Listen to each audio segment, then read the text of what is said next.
Hi students, இப்போ நம்ம ஆர்சிசியில் வந்து limit state of method of design தான் பார்க்க போகிறோம். ஸோ ஆர்சிசி டிசைன் பண்ணுறதுக்கு வந்து 3 மெத்தட்ஸ் இருக்குது அப்படின்னு பார்த்தோம். ஃபஸ்ட்டு வந்து ஒர்க்கிங் ஸ்ட்ரெஸ் மெத்தட், அடுத்து வந்து அல்டிமேட் லோடு, அடுத்து வந்து லிமிட் ஸ்டேட். ஓகேவா? ஸோ இதில் ஒர்க்கிங் ஸ்ட்ரெஸ் மெத்தடோட டெரிவேஷன் அந்த இதெல்லாம் ஃபுல்லாக பார்த்தாச்சு.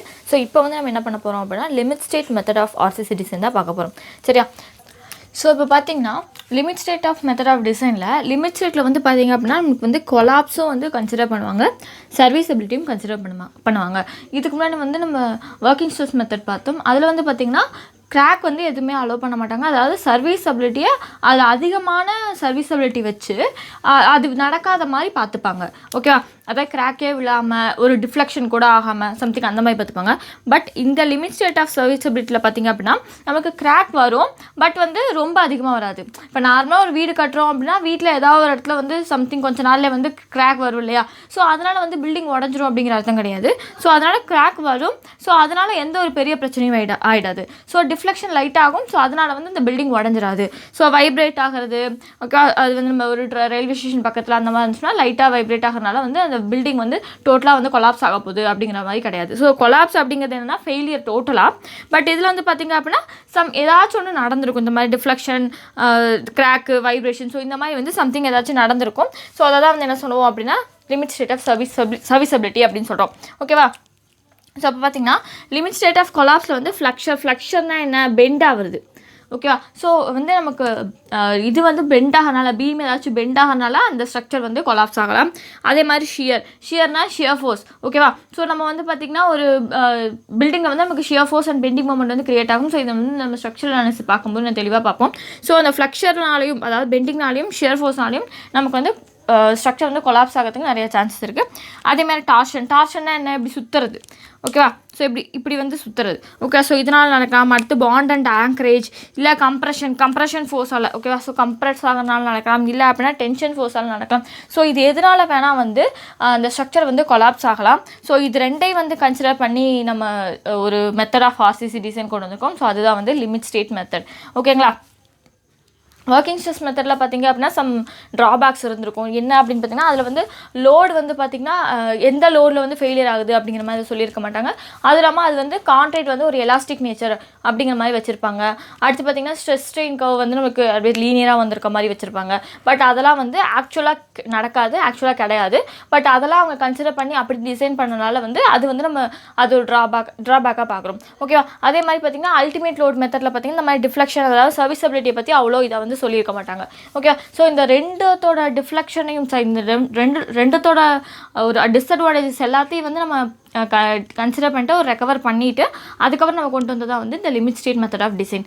சரிங்களா? ஸோ இப்போ இந்த லிமிட் ஸ்டேட் மெத்தடில் பார்த்திங்க அப்படின்னா ultimate stage at which the structure is unfit for usage. அதாவது இப்போ ஒரு ஸ்ட்ரக்சர் வந்து 100 வருஷத்துக்கு தாங்கும் அப்படின்னு சொல்லி டிசைன் பண்ணி கட்டிட்டாங்க அப்படின்னா அந்த 100 வருஷம் வரைக்கும் கண்டிப்பாக அந்த ஸ்ட்ரக்சர் ஃபெயில் ஆகவே ஆகாது. ஓகேங்களா? 100 வருஷத்துக்கு அப்புறம் உடனே கூட ஃபெயில் ஆகலாம், இல்லை எவ்வளோ நாள் கழிச்சு வேணால் ஃபெயில் ஆகலாம். பட் 100 வருஷம் அந்த ஸ்ட்ரக்சர் தாங்கும் அப்படின்னா கண்டிப்பாக அது தாங்கும். அதுக்குள்ளே வந்து எப்போயுமே அது வந்து அன்சர்வீசபிளாக, அன்யூஸாக போகவே போகாது. ஓகே, ஸோ அந்த 100 வருஷமும் கண்டிப்பாக நமக்கு யூஸ் கொடுத்துட்டு தான் இருக்கும். நமக்கு வந்து அது ஒரு அட்வான்டேஜ் கொடுத்துட்டு தான் இருக்கும். அதோட வேலையை கரெக்டாக பண்ணிட்டு தான் இருக்கும். நம்ம டிசைன் பீரியட் எவ்வளோ நாள் வைக்கிறோமோ அது வரைக்கும் அது கரெக்டாக அதோட வேலையை பண்ணிகிட்டே தான் இருக்கும். ஸோ இதுதான் வந்து லிமிட் ஸ்டேட்டில் மெயின். ஓகேவா? So it is the ultimate stage at which structure is unfit for usage. அதாவது அந்த ஸ்ட்ரக்சர் வந்து யூஸே ஆகாது, இத்தனை வருஷம் கழிச்சு தான் யூஸ் ஆகாமல் போகும், இதுதான் அதோட அல்டிமேட் ஸ்டேஜ் அப்படிங்கிறதான் வந்து இந்த limit state method. Okay, so அவ்வளோதான் லிமிட். அதுக்கு மேலே அந்த ஸ்ட்ரக்சரை யூஸ் பண்ண முடியாது. அதுக்குள்ளே வரைக்கும் கண்டிப்பாக அது வந்து அதோட அன்ஃபிட்னஸை கொடுக்காது. ஓகேவா? கரெக்டாக ஃபிட்டாக இருக்கும், எல்லா வேலையும் அதுக்கு என்ன பர்பஸ்க்காக அந்த பில்டிங் கட்டணுமா?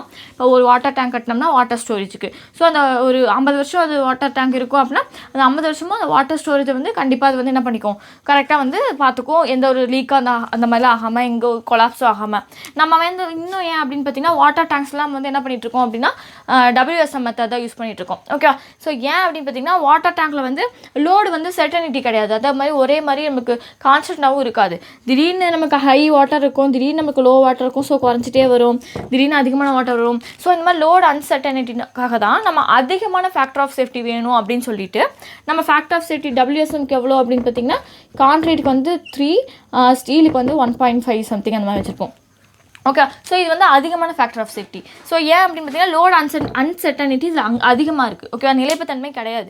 ஸோ அதனால தான் வந்து நம்ம அதிகமான ஃபேக்டர் ஆஃப் சேஃப்டி வச்சு இன்னமும் கூட நம்ம வாட்டர் டேங்க்லாம் வந்து வாட்டர் டேங்க்கு, பிரிட்ஜு, சிம்னி, ஸோ இதெல்லாம் பார்த்தீங்கன்னா WSMல தான் கட்டிகிட்ருக்கோம். ஓகே, பட் நமக்கு இந்த நார்மல் ஸ்ட்ரக்சர்லாம் பார்த்திங்க அப்படின்னா நமக்கு அந்த மாதிரி கட்ட தேவையில்லை. ஏன்னா அவ்வளோ ஃபேக்டர் ஆஃப் சேஃப்டி வச்சு அவ்வளோ இது வச்சு கட்டணுங்கிற அவசியம் கிடையாது. ஓகேவா? ஏன்னா வந்து அதனால் நமக்கு எக்கனாமி கிடையாது, நிறையா பொருள் தான் போடுவோம். இதில் வந்து WSMனு நம்ம சொல்லியிருக்கோம். ஸோ இப்போ பார்த்திங்கன்னா நமக்கு இதில் வந்து அந்த 100 வருஷம் வரைக்கும் அதோட பர்பஸை கரெக்டாக பண்ணணும். ஸோ எவ்வளோ வருஷம்னு சொல்லி டிசைன் லைஃப் கொடுத்து நம்ம பண்ணியிருக்கோமோ அது வரைக்கும் அதை கரெக்டாக அதோட லைஃப்பை பண்ணணும். ஸோ இதுதான் வந்து limit state method of design. ஓகேங்களா? ஸோ இப்போ வந்து பார்த்திங்கன்னா இதில் வந்து எப்படி வந்து டிசைன் பண்ணுறது அப்படிங்கிறத பார்க்கலாம். ஸோ இப்போ நம்ம ஆல்ரெடி வந்து ஒர்க்கிங் ஸ்ட்ரெஸ் மெத்தடுக்கு வந்து பார்த்தோம் இல்லையா, ஸ்ட்ரெஸ் ஸ்ட்ரெயின் டயக்ராம் அதெல்லாம் வச்சு பார்த்துருப்போம்.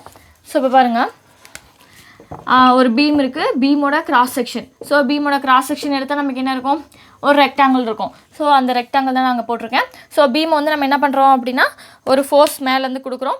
ஸோ மேலேருந்து ஃபோர்ஸ் கொடுக்கும்போது என்னாகும், மேலே வந்து கம்ப்ரஸ்ட் ஆகும், கீழே வந்து என்னாகும், டென்சைல் ஃபோர்ஸ் க்ரியேட் ஆகும். ஸோ மேலே கம்ப்ரஸ் ஆகிட்டு ஸோ ஸ்டார்டிங்கில் எப்படி இருந்தது நமக்கு எப்படி வந்துடும், லைட்டாக இப்படி வந்துடும்.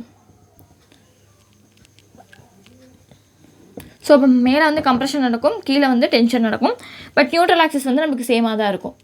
ஓகேவா? ஸோ அதை தான் வந்து நியூட்ரல் ஆக்சிஸ் சொல்கிறோம். நியூட்ரல் ஆக்சிஸில் பார்த்திங்கன்னா கம்ப்ரெஷன் ஸ்ட்ரெஸ்ஸும் இருக்காது, டென்சைல் ஸ்ட்ரெஸ்ஸும் இருக்காது. அந்த நியூட்ரல் ஆக்சிஸில் ரெண்டுமே வந்து 0வாக இருக்கும்.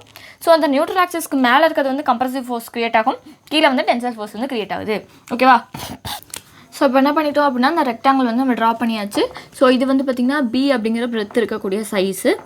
இதுலேருந்து இது வரைக்கும் நமக்கு என்ன இருக்கும், அதாவது கான்கிரீட்டோட டாப் ஃபைபர்லேருந்து இந்த ரெயின்ஃபோர்ஸ்மெண்ட்டோட சென்டர் ஆஃப் கிராவிட்டி வரைக்கும். ஓகே, ஸோ இருக்கிற டிஸ்டன்ஸ் வந்து எஃபெக்டிவ் டெப்த் ஸ்மால் d அப்படின்னு சொல்லி வச்சுக்கிறோம். ஓகே, ஸோ இதுதான் வந்து நமக்கு நியூட்ரல் ஆக்சிஸ். ஸோ இது பார்த்திங்க அப்படின்னா நமக்கு ஸ்ட்ரெயின் டயக்ராம். ஸோ இது வந்து நமக்கு ஸ்ட்ரெயின் டயக்ராம்.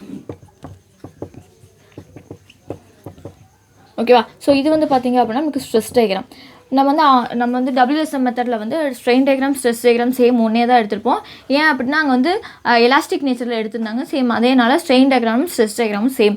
பட் இங்கே வந்து பார்த்திங்கன்னா லிமிட் ஸ்டேட் மெத்தடில் நமக்கு ஸ்ட்ரெயின் அண்ட் ஸ்ட்ரெஸ் டயக்ராம் வந்து சேம் கிடையாது, கண்டிப்பாக வந்து டிஃபர் ஆகும். சரிங்களா? ஸோ இப்போ வந்து பாருங்கள், இந்த வந்து நியூட்ரல் ஆக்சிஸ் வரைக்கும் எடுத்தாச்சு. ஸோ இப்போ இது வரைக்கும் இருக்க டிஸ்டன்ஸ் வந்து நம்ம என்ன எடுத்துக்கிறோம் அப்படின்னா XU. ஓகே, ஸோ XU அப்படின்னு எடுத்துக்கிறோம். ஸோ இதுதான் வந்து நியூட்ரல் ஆக்சிஸ் டெப்த்து.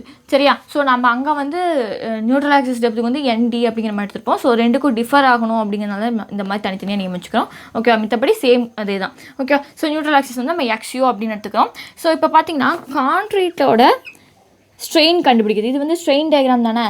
மேலே இருக்கிறது வந்து கான்க்ரீட்டோடது, கீழே இருக்கிறது வந்து இந்த ரெயின்ஃபோர்ஸ்மெண்ட்டோடது, ஸ்டீலோடது. ஓகே, கான்க்ரீட்டோட ஸ்ட்ரெயின் டயக்ராம் வந்து எப்படி போடுவாங்க அப்படின்னு பார்த்திங்கன்னா நமக்கு வந்து இப்படி இருக்கும். ஓகேவா? என்ன ஆகும்னு பார்த்தீங்கன்னா கான்க்ரீட் வந்து ஒரு அளவு வரைக்கும் நமக்கு வந்து பேரபோலிக்காக வரும். இந்த ரீஜன் வந்து பார்த்திங்கன்னா பேரபோலிக்காக வந்து அப்படியே ஸ்ட்ரெயிட் லைனாக வரும். ஸோ இந்த பேரபோலிக்காக வருது இல்லையா, ஸோ இதுதான் வந்து மேக்ஸிமம். ஸோ இதுதான் வந்து மேக்ஸிமம் FCK. சரியா? ஸோ இங்கே பார்த்தீங்க அப்படின்னா இந்த பேரபோலிக் எந்த இடத்துல முடியும் அப்படின்னு பார்த்தீங்கன்னா இது வந்து ஸ்ட்ரெஸ்ஸு, ஸோ இது வந்து ஸ்ட்ரெயின். ஓகேவா? ஸோ இது வந்து பார்த்திங்கன்னா நமக்கு 0.002. சரியா? ஸோ அடுத்து வந்து ஸ்ட்ரெயின் நம்ம லோடே கொடுக்காம ஸ்ட்ரெயின் ஆகிட்டு மட்டும் போகுது. இது எங்கே முடியும் அப்படின்னு பார்த்தீங்கன்னா 0.0035.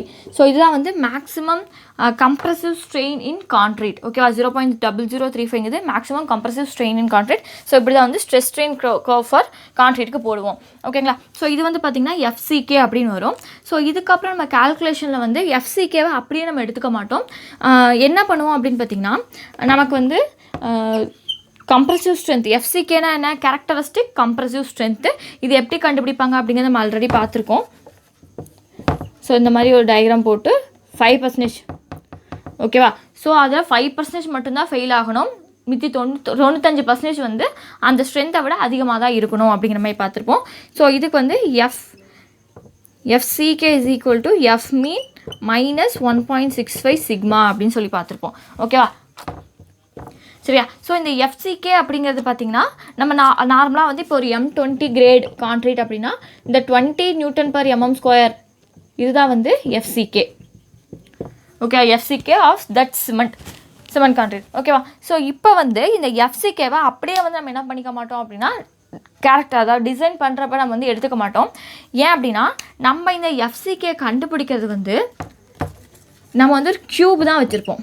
க்யூப் வச்சு தான் வந்து ஸ்ட்ரென்த்து கம்ப்ரசிவ் ஸ்ட்ரென்த் கண்டுபிடிப்போம். ஓகேவா? ஸோ இது வந்து கேரக்டரிஸ்டிக் கம்ப்ரசிவ் ஸ்ட்ரென்த். சரியா? ஸோ இது பார்த்திங்க அப்படின்னா நமக்கு வந்து ஒரு க்யூப் வச்சு தான், அதாவது க்யூப் சைஸில் மோல்டு ப்ரிப்பேர் பண்ணுவோம். ஸோ இது வந்து 150, இது 150, இந்த ஹைட்டு வந்து 150. ஓகேவா? ஸோ இது வந்து நமக்கு கிடைக்கிறது வந்து நமக்கு நார்மலாக கொடுக்குறது எஃப்சிகே. பட் நமக்கு யூஎஸ்லலாம் பார்த்திங்க அப்படின்னா நமக்கு வந்து சிலிண்டர் தான் வச்சுருப்பாங்க. சிலிண்டர் வச்சுட்டு அதில் தான் வந்து மோல்டே வந்து சிலிண்டர் மாதிரி கான்க்ரீட் மோல்டே சிலிண்டர் மாதிரி ப்ரிப்பேர் பண்ணிட்டு அதில் தான் ஃபைன் பண்ண போகிறாங்க. ஓகேவா? ஸோ இது பார்த்திங்க அப்படின்னா நமக்கு 350 இருக்கும், சாரி 300 இருக்கும். 300 mm ஹைட் இருக்கும். டயா வந்து 150 mm இருக்கும். ஓகேவா? ஸோ இப்போ பார்த்தீங்கன்னா க்யூபில் வர ஸ்ட்ரென்த் அதிகமாக இருக்குமா இல்லை கான்க்ரீட்டில் வர சிலிண்டரில் வர ஸ்ட்ரென்த் அதிகமாக இருக்குமா அப்படின்னு பார்த்தீங்கன்னா க்யூபில் வர ஸ்ட்ரென்த்து தான் அதிகம். ஏன் அப்படின்னா நம்ம வந்து லோடு கொடுக்கும்போது ஸ்ட்ரெஸ் டிஸ்ட்ரிபியூஷன் வந்து பார்த்திங்க அப்படின்னா இப்படி இருக்கும். ஸோ இது எல்லாமே பார்த்திங்க அப்படின்னா எண்டுக்கு போயிடுச்சு. ஓகே, ஸோ அதனால் எங்கேயுமே வந்து கான்க்ரீட் வந்து எக்ஸ்பான்ஷன் நடக்காது. ஓகே, பட் இங்கே வந்து பார்த்திங்கன்னா லோடு நம்ம மேலேருந்து கொடுக்கும்போது இங்கே மேலேருந்து கொடுக்குறது இங்கே வரும், கீழேருந்து கொடுக்குறது ரெண்டு பக்கமும் கொடுக்கும். கம்ப்ரெஸ் பண்ணுவோம், ரெண்டு பக்கமும் கம்ப்ரெஸ் பண்ணுறோம். ஸோ அப்போ எனக்கு என்ன ஆகணும், மேலே வந்து இப்படி வந்துடும், அதாவது ஸ்ட்ரெஸ் டிஸ்ட்ரிபியூஷன். ஸோ அது வந்து இங்கே பார்த்திங்கன்னா இங்கே இப்படி இருக்கும். ஸோ இந்த ரீஜன் இருக்குது இல்லையா, ஸோ இந்த ரீஜனில் வந்து நமக்கு எக்ஸ்பான்ஷன் நடக்க நிறைய சான்சஸ் இருக்குது. ஸோ இந்த மாதிரி எக்ஸ்பான்ஷன் நடக்கனால கான்க்ரீட் வந்து சீக்கிரமாக க்ரஷ் ஆகிடும். ஸோ இப்போ இங்கே பாருங்கள், சேம் கிரேட் எடுத்துக்கிறோம், M20 எடுத்துக்கிறோம். இது வந்து ஒரு 100 kN வந்து ஃபெயில் ஆகுது அப்படின்னு பார்த்தீங்கன்னா இது வந்து 120 kN தான் ஃபெயில் ஆகும். ஓகே, க்யூபுக்கு வந்து ஸ்ட்ரென்த் அதிகம். ஓகே, ஏன் அப்படின்னா இதனால தான். ஸோ இப்போ வந்து நம்ம இந்த சைஸ் எஃபெக்ட்னால என்ன ஆகுது அப்படின்னு பார்த்திங்கன்னா அவங்களுக்கு எடுக்கிறத விட நமக்கு கொஞ்சம் அதிகமாக இருக்குது. ஸோ இதை நம்ம கன்சிடர் பண்ணிக்கணும். நெக்ஸ்ட் வந்து பார்த்திங்கன்னா நார்மலாகவே வந்து concrete in compression zone fails at 85% of cylindrical strength of concrete. அதாவது ஒரு கம்ப்ரசிவ் ஸ்ட்ரென்த்து கண்டுபிடிக்கணும் அப்படின்னா அது சிலிண்ட்ரிக்கல் ஸ்ட்ரென்த்தோட 85% தான் அது வந்து ஃபெயில் ஆகுது. ஸோ இதை நோட் பண்ணிக்கோங்க.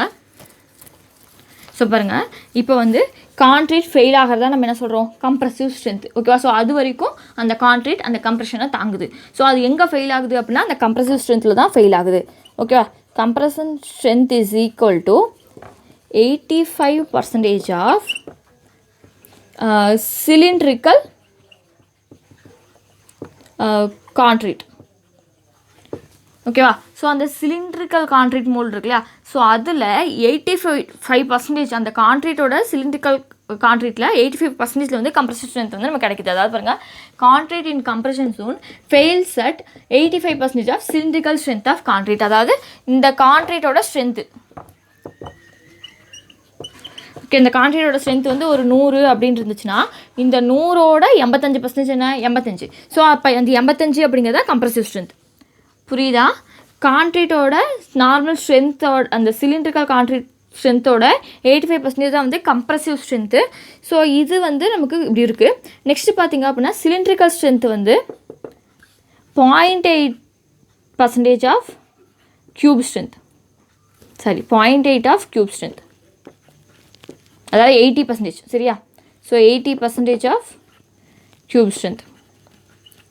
அதான் முன்னாடியே சொன்னோம் இல்லையா, க்யூபில் வந்து சிலிண்டரில் வந்து 100 இருக்குன்னா 100ல் ஃபெயில் ஆகுதுன்னா என்ன ஆகும், க்யூப் வந்து 120 தான் ஃபெயில் ஆகும். ஸோ அப்போ இது வந்து நமக்கு அதிகமாக இருக்குது. ஓகே, ஸோ அப்போ க்யூப் 100னா அதோட 80%. ஓகேவா? அதோட 80% என்ன, 80. Okay, so 80 kN. So 80 kN கான்க்ரீட்டோட அந்த சிலிண்டரில் இருக்க கான்க்ரீட் வந்து ஃபெயில் ஆகிடுது. ஸோ அப்போ 85% எப்படி அதெல்லாம் 0.85 into 80% 0.8 into cube strength. Cube strength தான் நம்ம ஃபைன் பண்ணுற, நம்ம இந்தியாவில் ஃபைன் பண்ணுற எஃப்சிகே. புரியுதா? பாருங்க, cylindrical strength is equal to 80% of cube strength. ஓகேவா? ஸோ சிலிண்ட்ரிக்கல் எஃப்சிகே, அதாவது சிலிண்ட்ரிக்கல் எஃப்சிகே, ஓகே, சிலிண்டரோட FCK 80% of cube strength. So இது போட்டிங்க அப்படின்னா உங்களுக்கு வந்து 0.68 சம்திங் அந்த மாதிரி வரும். ஓகே, ஸோ இதுதான் வந்து 0.68 எஃப்சிகே. இல்லை அப்படின்னா நம்ம இப்படியும் எடுத்துக்கலாம். இல்லை அப்படின்னா நம்ம வந்து இந்த மாதிரி சைஸ் எஃபெக்ட் மாறுது இல்லையா, ஸோ க்யூப்லேருந்து நம்ம க்யூப் இப்படி இருக்குது, பட் வந்து சிலிண்ட்ரிக்கல் வந்து அப்படி எடுத்துக்கிறாங்க. ஸோ இந்த சைஸ் எஃபெக்ட் மாறனால எஃப்சிகேவோட 2/3 ஆஃப் எஃப்சிகே நமக்கு என்னென்னு பாருங்கள், 2/3 of FCK. Okay, so total எவ்வளோ பார்த்தோம் நம்ம? டோட்டல் எஃப்சிகேன்னு பார்த்தோமா? ஸோ இது வந்து டோட்டல் எஃப்சிகே. ஸோ இது வரைக்கும் இருக்கிறது நமக்கு வந்து 0.002. ஸோ இது வரைக்கும் வர்றது 0.0035. ஓகேவா? ஸோ இதுதான் வந்து டோட்டல் எஃப்சிகே. ஸோ இதில் வந்து size effect due to size effect and slenderness ரேஷியோவால், ஸ்லெண்டர்னஸ் ரேஷியோனா என்ன? Length divided by least radius of gyration. ஓகேவா? ஸோ போட்டோம் அப்படின்னா நமக்கு ஸ்லெண்டர்னஸ் ரேஷியோ வந்து கிடச்சிரும்.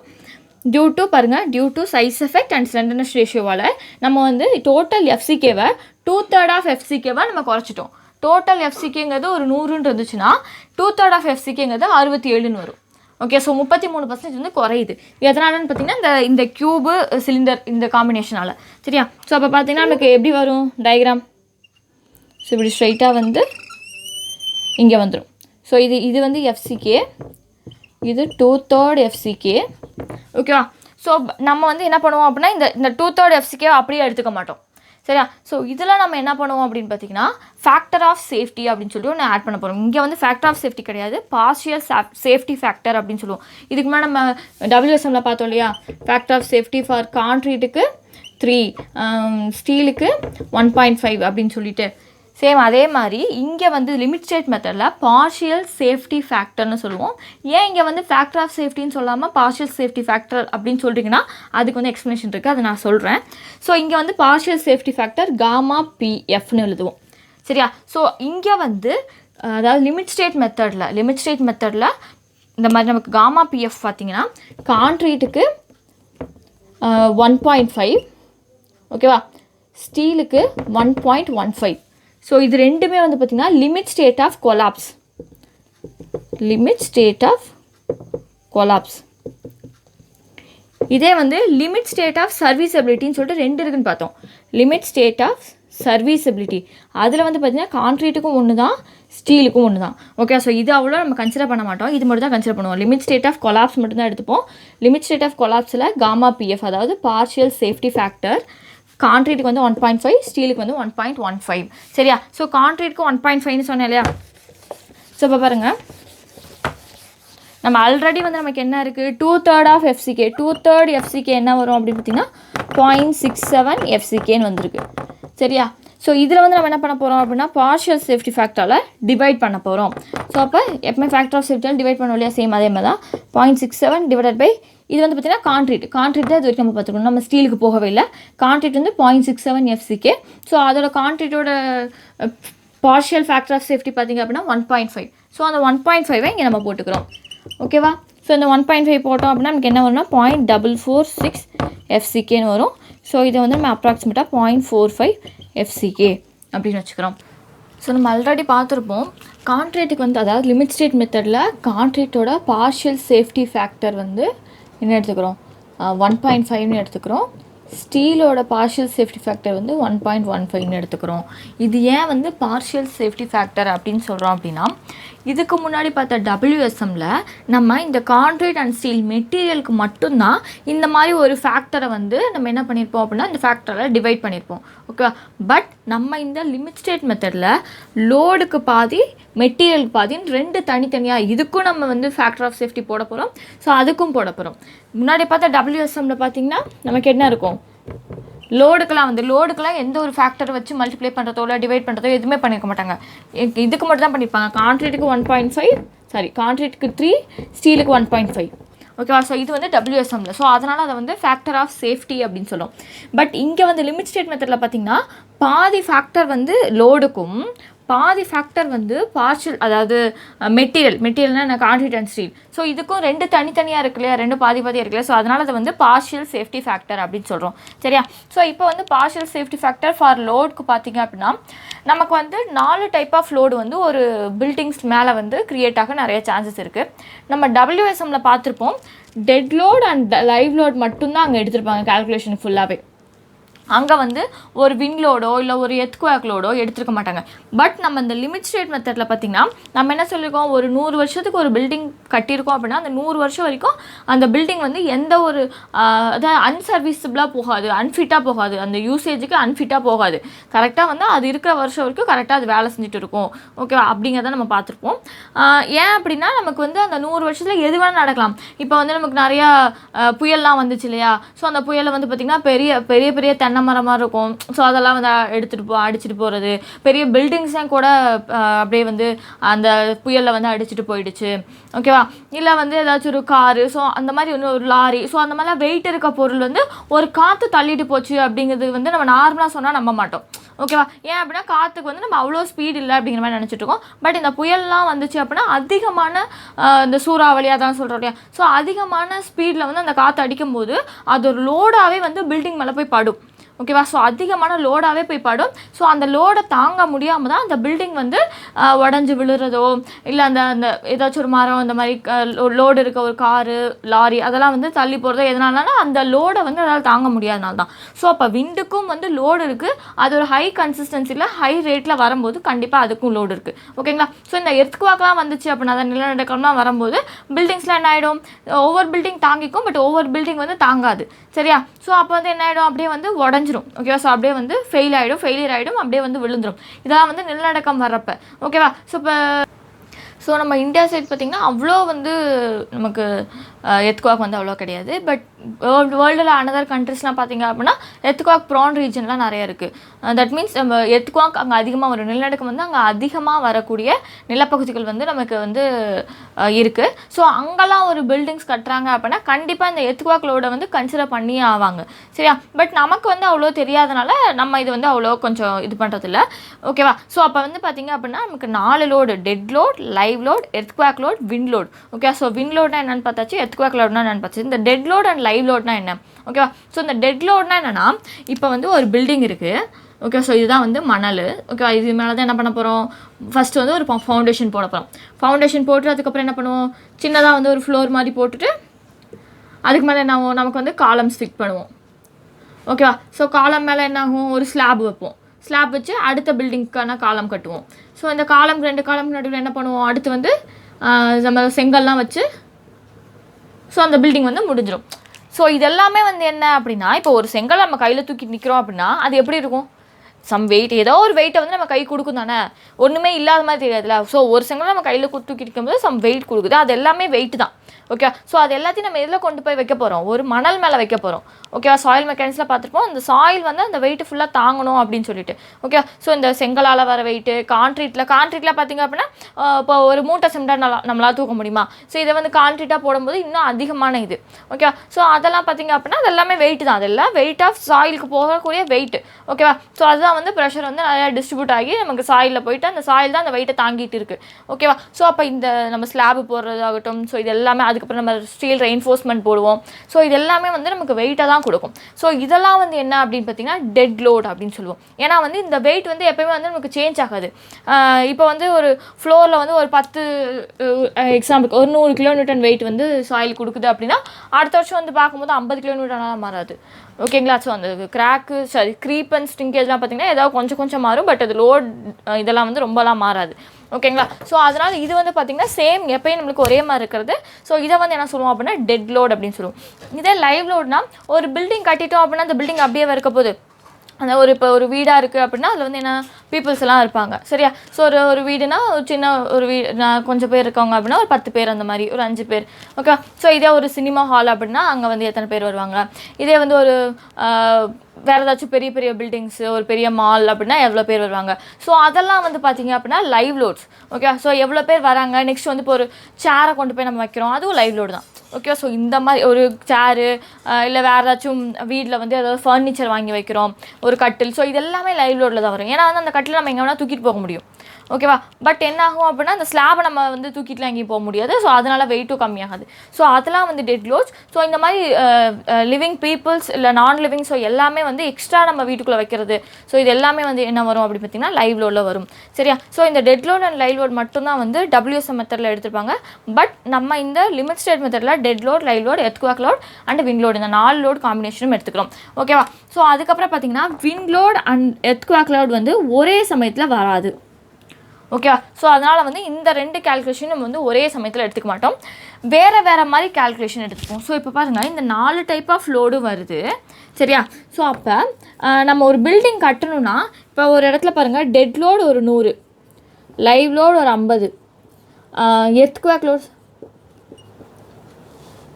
லோடு வந்து ஒரு 30, விண்ட் லோடு வந்து ஒரு 25. ஓகேவா. ஸோ இப்படி இருக்குன்னு வச்சுப்போம். ஓகேவா. அப்போ வந்து இப்போ ஒரு இடத்துல பார்த்திங்கன்னா நமக்கெல்லாம் வந்து அவ்வளோ வந்து எர்த்குவேக் வராது அப்படின்னு சொல்லிட்டோம். விண்ட் லோடெலாம் மேக்ஸிமம் எங்கே வரும் பார்த்திங்கன்னா அந்த கடலோர பகுதியில் தான் வரும். ஓகேங்களா. ஸோ இந்த பக்கம் நமக்கு வந்து நார்மல் ஒரு லேண்ட் பக்கம் இருக்கிறதுலாம் வந்து அவ்வளோ வந்து விண்ட் லோடு வர சான்ஸ் இல்லை. ஓகே. ஸோ ஏன்னா வந்து கடல்லேருந்து தான் அதிகமான அந்த புயல் அதெல்லாம் வந்து நமக்கு கடலோர பகுதியில் தான் வருது. ஸோ அதனால் வந்து அங்கே இருக்க பில்டிங்ஸ்லாம் வந்து விண்ட் லோடு அப்படிங்கிறது மேண்டட்டரி. ஓகேவா. கண்டிப்பாக அவங்க வந்து விண்ட் லோடு கால்குலேட் பண்ணி தான் அங்கே இருக்க பில்டிங்ஸ்லாம் கட்டி இருக்கணும். ஓகேவா. இதே வந்து பார்த்திங்கன்னா நமக்கு வந்து அது மேண்டட்டரி கிடையாது. ஓகே. ஸோ இது வந்து அதெல்லாம் இந்த லோடு நம்ம வச்சுட்டோம் அப்படின்னா அந்த லோடு தாங்கிறதுக்கான மெட்டீரியல் நம்ம போடணும். ஓகே. ஸோ அந்த மெட்டீரியல் போடுறதுனால அது வந்து நம்ம காசு போட்டு தான் வாங்க முடியும். ஸோ அந்த காசு போட்டு வாங்குறது வந்து எக்கனாமிக்காக இருக்காது. ஓகே. ஸோ ஒரு இடத்துல எர்த்குவேக்கே வராதுப்பா, கடந்த ஒரு 100 வருஷமாக 500 வருஷமாக அங்கே எர்த்குவேக்குங்கிறதே இல்லை, அங்கே விண்லோடுங்கிறதுனால எந்த ஒரு பில்டிங்கும் எதுவும் ஆகலை அப்படின்னா அங்கே போய் ஒரு ஸ்ட்ரக்சர் கட்டும்போது விண்லோடு நம்ம கால்குலேட் பண்ணி விண்லோடே நம்ம கன்சிடர் பண்ணி எடுக்கிறது வந்து தேவையில்லாத விஷயம். ஓகேவா. ஸோ இப்போ வந்து பார்த்திங்கன்னா அந்த அந்த அந்த இடத்துல வந்து அதிகமாக வந்து ஒரு 10 வருஷத்துக்கு ஒரு டைமு ஒரு ஏன்னா ஒரு விண்லோடால் இந்த மாதிரி ஏதோ ஒரு பாதிக்கப்படுது. இப்போ சென்னையெலாம் பார்த்திங்க அப்படின்னா சென்னை அந்த கடலூர் அங்கெல்லாம் பார்த்திங்க அப்படின்னா புயலாக அடிக்கடி வர்றது. ஓகேவா. ஸோ அங்கெல்லாம் பார்த்திங்கன்னா ஒரு 4-5 வருஷத்துக்கு ஒரு டைம். ஓகேவா. ஸோ அந்த மாதிரிலாம் வந்து விண்லோடு வருது. ஸோ அதெல்லாம் வந்து நம்ம கன்சிடர் பண்ணியே ஆகணும். ஓகே. ஸோ அங்கே பில்டிங் கட்டுறப்ப கண்டிப்பாக கன்சிடர் பண்ணணும். ஆனால் அங்கே வந்து ஒரு விண்லோடுனால பிரச்சனையே இல்லை அப்படின்னா அந்த இடத்துல போய் நம்ம விண்லோடு கன்சிடர் பண்ணி பில்டிங் கட்டுறது வந்து எக்கனாமிக்கலாக வந்து ஃபீஸிபிள் கிடையாது. ஓகேவா. ஸோ அதனால் என்ன பண்ணுவாங்க அப்படின்னா அந்த இடத்துல நம்ம வந்து இந்த விண்லோடை வந்து கால்குலேட் பண்ண தேவை கிடையாது. சரியா. ஸோ அதே மாதிரி பார்த்திங்கன்னா எர்த்குவேக்கே ஒரு இடத்துக்கு வரவே இல்லை, அந்த இடத்துல போய் நம்ம எர்த்குவேக்லோடே வந்து கன்சிடர் பண்ணுறது அதுவும் வந்து கிடையாது. பட் நமக்கு எர்த்குவேக் வர ரீஜனில் வந்து என்ன பண்ணோம் அப்படின்னா எர்த்குவேக் வந்து கன்சிடர் பண்ணி தான் ஆகணும். சரியா. ஸோ இந்த மாதிரி லோடு இருக்கும்போது இந்த லோடு காம்பினேஷன் வச்சு தான் ஃபைனலாக நம்ம டிசைன் பண்ண முடியும். சரியா. ஸோ அதனால் வந்து எந்த லோடை எடுத்துக்கலாம் எந்த லோடை எடுக்க வேணாம் அப்படிங்கிறத வச்சு நம்ம காம்பினேஷன் வந்து பிரிக்கிறோம். ஸோ பார்த்திங்க அப்படின்னா லோடு காம்பினேஷன் பார்த்திங்கன்னா dead load plus live load, imposed லோட்னாலும் லைவ் லோட்னாலும் ஒன்று தான், ஐஎல்னு போட்டிருப்பேன். ஸோ பாருங்கள் dead load plus live load நமக்கு என்ன வரும் அப்படின்னா limit state of collapse and limit state of serviceability இது 2 எடுத்துக்கிறோம். ஸோ கொலாப்ஸில் பார்த்திங்க அப்படின்னா நமக்கு டெட் லோடுக்கு 1.5 எடுத்துக்கிறோம், விண்ட் லோடுக்கு 1.5 எடுத்துக்கிறோம். இம்போஸ்ட் லோடுக்கு 1.5 எடுத்துக்கிறோம். விண்ட் லோடு வந்து நமக்கு இருக்காது, அது 1 போட்டாலும் ஒன்று தான் போடலாலும் ஒன்று தான். ஓகேவா. அடுத்து பார்த்திங்கன்னா dead load plus wind load. அப்போ வந்து இதில் இம்போஸ்ட் லோடு இல்லை. இப்போ ஒரு பில்டிங் வந்து சும்மா கட்டியிருக்காங்க, இல்லைனா அதுக்குள்ளே யாருமே போக மாட்டாங்க, சம் மியூசியம் மாதிரி எப்போயாவது ஒரு டைம் தான் யாராவது போங்க அப்படின்னா அங்கே வந்து இம்போஸ்ட் லோடே அவ்வளோ வராது அப்படின்னா அது நமக்கு தேவையே கிடையாது. ஓகேவா. ஸோ அந்த மாதிரி பார்த்திங்கன்னா டெட் லோடுக்கு 1.5 விண்ட் லோடுக்கு 1.5 எடுத்திருக்காங்க. அடுத்து dead load imposed load wind load 3 வச்சுட்டாங்கன்னா 3க்கு 1.2 1.2 1.2. இதே வந்து dead load imposed load plus earthquake load வச்சுக்கிட்டாங்க அப்படின்னா 1.2 1.2 1.2 அப்படின்னு வரும். புரியுதா. ஸோ இந்த மாதிரி தான் வந்து லோடு காம்பினேஷன் வந்து வச்சுருக்காங்க. இதே வந்து லிமிட் ஸ்டேட் ஆஃப் சர்வீசபிலிட்டி பார்த்திங்க அப்படின்னா டெட் லோட் ப்ளஸ் இம்போஸ்ட் லோடுக்கு 1 அதான் இருக்கிறது அப்படியே தான். ஓகேவா. டெட் லோட் ப்ளஸ் விண்ட் லோடுக்கு 1 dead load imposed load wind load பார்த்திங்கன்னா 1 0.8 இதே வந்து எர்த்குவேக் லோடாக இருந்தால் 1 0.8. ஓகே. ஸோ இது என்ன பண்ணுவோம் அப்படின்னா இப்போ வந்து ஒரு டிசைன் ஸ்ட்ரென்த் நம்ம கண்டுபிடிக்கணும் அப்படின்னா ஓகேவா characteristic load into partial safety factor. ஓகேவா. நம்ம வந்து டிசைன் லோடு கண்டுபிடிக்க போகிறோம். சரியா. ஸோ அது கண்டுபிடிக்கிறதுக்கு characteristic load into partial safety factor வந்து போடணும். கேரக்டரிஸ்டிக் ஸ்ட்ரென்த் அந்த பார்ஷியல் சேஃப்டி ஃபேக்டர் தான் நம்ம இங்கே கண்டுபிடிச்சாச்சு. சரியா. இதே வந்து partial safety factor for material strength. So இதை வந்து காமா எம்னு சொல்லுவோம், இதை காமா எஃப்னு சொல்லுவோம். ஸோ இது மெட்டீரியல் கொலாப்ஸ், லிமிட் ஸ்டேட் பார்த்தீங்கன்னா டிஃப்ளெக்ஷன், லோக்கல் டேமேஜ் இப்படி இருந்துச்சுன்னா கான்ட்ரேட்டுக்கு 1.5, ஸ்டீலுக்கு 1.15, மேக்ஸிமம் நம்ம கொலாஸ் தான் எடுப்போம். ஸோ இது எல்லாமே 1.1 தான். ஸோ இருக்கிறத அப்படியே போட போகிறோம்னு அர்த்தம். சரியா? ஸோ அப்போ பார்த்தீங்க நம்ம என்ன பண்ண போகிறோம், டிசைன் ஸ்ட்ரெஸ்ஸு கண்டுபிடிக்க போகிறோன்னா சிக்மா டின்னு போடுறேன். டிசைன் ஸ்ட்ரெஸ்ஸு கண்டுபிடிக்க போகிறோம் அப்படின்னா நம்ம என்ன கண்டுபிடிக்கணும், கேரக்டரிஸ்டிக் ஸ்ட்ரென்த்தோட சிக்மா சிக்கேன்னு போடுறேன் டிவைடட் பை இந்த partial safety factor for material. So மெட்டீரியலால் வரதை வந்து டிவைட் பண்ணணும், இந்த கேரக்டரிஸ்டிக் லோட்லேருந்து வரதை வந்து மல்டிப்ளை பண்ணணும். ஸோ ஃபஸ்ட்டு இந்த கேரக்டரிஸ்டிக் லோட் அப்படின்னா என்னென்னா, என்னென்னு பார்க்கலாம். இதுக்கு முன்னாடி வந்து நம்ம கேரக்டரிஸ்டிக் ஸ்ட்ரென்த் வந்து பார்த்துருப்போம். ஸோ இது வந்து normal distribution diagram. Okay, probability வர நார்மல் டிஸ்ட்ரிபியூஷன் டயக்ராம். இது 5% டெஸ்ட் ரிசல்ட்ஸ் மட்டும்தான் ஃபெயில் ஆகும் அப்படின்னு சொல்லிட்டு இதுதான் வந்து எஃப்சிகே. ஸோ இது வந்து நம்ம எஃப் மீன் ஸ்ட்ரென்த். ஓகேவா? ஸோ இப்போ வந்து பார்த்திங்கன்னா நம்ம எஃப் மீன் கண்டுபிடிக்கணும்னா எஃப்சிகே ப்ளஸ் 1.65 சிக்மா அப்படின்னு போட்டிருப்போம். இல்லை அப்படின்னா எஃப் மீன்லேருந்து 1.65 சிக்மா மைனஸ் பண்ணோம் அப்படின்னா நமக்கு எஃப்சிகே கிடைக்கும். பட் நமக்கு வந்து எஃப்சிகே வந்து ஆல்ரெடி நோன் வேல்யூ தான். எஃப் மீன் தான் நம்ம கண்டுபிடிக்கணும். எது கிவன் டேட்டா கொடுத்துருக்காங்களோ அதுக்கேற்ற மாதிரி மாற்றிக்கோங்க. சரியா? ஸோ இது வந்து எஃப்சிகே, அதாவது கேரக்டரிஸ்டிக் ஸ்ட்ரென்த்னா என்ன, எஃப்சிகே எப்படி வரும் அப்படிங்கிறத வச்சு பார்க்குறது. அடுத்து வந்து கேரக்டரிஸ்டிக் லோடு. ஸோ இது பார்த்திங்க அப்படின்னா 95% டெஸ்ட் ரிசல்ட்ஸ் வந்து நமக்கு பாசிட்டிவில் தான் வரும். அதாவது இப்போ ஒரு பீம் வந்து நமக்கு 100 கிலோமீட்டர் வரைக்கும் தாங்கும் அப்படின்னு வச்சுருந்தோம்னா, ஓகே, 95% வந்து 100 கிலோமீட்டருக்குள்ளே தான் வந்து இந்த பீம் இருக்கும். ஓகேவா? இதே வந்து ஒரு 5% மட்டும்தான் ஒரு 110 கிலோமீட்டர் 120 கிலோமீட்டர் அந்த மாதிரி வரும். ஓகேவா? ஸோ அப்போ பாருங்கள், only 5% of the test results தான் வந்து நமக்கு ஃபெயில் ஆகுது. ஓகேவா? ஸோ ஃபெயில்னா என்ன அர்த்தம், எக்ஸீடிங் திஸ் லிமிட். அதாவது only 5% of the test results are exceeding this limit. ஓகேவா? ஸோ நமக்கு இப்போ இந்த இடத்துல தான் வந்து நமக்கு எஃப்சி இருக்கும். ஸோ 95% வந்து நமக்கு எக்ஸீட் ஆகாது, 5% மட்டும்தான் எக்ஸீட் ஆகுது. ஓகேவா? ஸோ இங்கே வந்து பார்த்தோம்னா அதே தான், சேம் 30க்கு மேலே தான் வந்து மித்த 95% இருக்குது. 30க்கு உள்ளே வந்து 5 மோல்டு மட்டும்தான் 30க்குள்ளே வந்துருச்சு. M30 கான்கிரீட் இப்போ எடுத்தோம் அப்படின்னா M30 அட்லீஸ்ட் வந்து 30 Nm/mm² ஸ்ட்ரெஸ் இருக்கணும். ஓகேவா? ஸோ அப்போ அட்லீஸ்ட் அப்படின்னா இப்போ ஒரு 100 மோல்டு எடுத்துக்கிட்டு 95 மோல்டு வந்து நமக்கு 30க்கு மேலே இருக்குது, 5 மோல்டு மட்டும்தான் 30 கீழே இருக்குது. ஸோ அதே தான் இது, 95 மோல்டு வந்து 30க்கு மேலே இருக்குது, 5 மோல்டு மட்டும் 30க்கு கீழே இருக்குது. ஓகேவா? ஸோ இது வந்து பார்த்திங்கன்னா 95% இதுக்குள்ளே தான் வரும். இதுக்கு கீழே இருக்குது அப்படின்னா இதுக்குள்ளே தான் வரும். இந்த அதாவது இப்போ 100 கிலோமீட்டர்னு எடுத்தோம் அப்படின்னா 95% லோடு வந்து இதுக்குள்ளே தான் வரும். ஒரு 5% லோடு மட்டும் தான் இதுக்கு அதிகமாக போகும். அதே மாதிரி தான் 95 மோல்டு வந்து இதை விட அதிகமாக போகுது. ஓகேவா? ஸோ இது ரெண்டுக்கும் பார்த்திங்கன்னா சேம் ஒரு ஆப்போசிட் நேச்சராக இருக்கும்.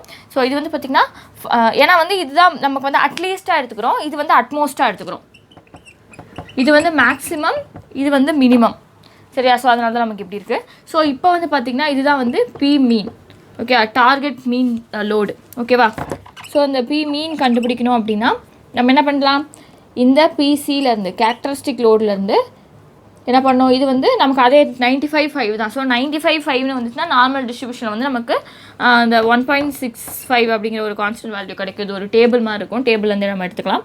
ஸோ மைனஸ் பாருங்கள், இதிலேருந்து இதை மைனஸ் பண்ணோம் அப்படின்னா இது கிடச்சிடும் நமக்கு, பி மீன் கிடச்சிடும். Okay, minus 1.65 sigma. ஸோ இல்லை நம்ம கேரக்டரிஸ்டிக் லோடு தான் கண்டுபிடிக்கணும் அப்படின்னா ஆவரேஜ் கண்டுபிடிச்சிட்டு ஆவரேஜ் லோடு, ஓகேவா, மீன் லோடு ப்ளஸ் 1.65 சிக்மா. ஓகேவா? ஸோ இப்படி தான் வந்து நம்ம கேரக்டரிஸ்டிக் லோடு வந்து ஃபைன் பண்ண போகிறோம். சரியா? ஸோ அந்த கேரக்டரிஸ்டிக் லோடு ஃபைன் பண்ணிவிட்டு இப்போ வந்து பார்ஷியல் சேஃப்டி ஃபேக்டர் பார்த்தோம் இல்லையா, இந்த டெட் லோட்னா 1.5, வின் லோட்னா 1.5 அப்படின்னு சொல்லிட்டு மல்டிப்ளை பண்ணோம் இல்லையா.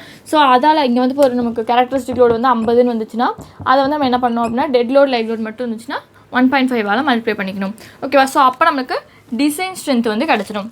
டிசைன் லோடு வந்து நமக்கு கிடச்சிடும்.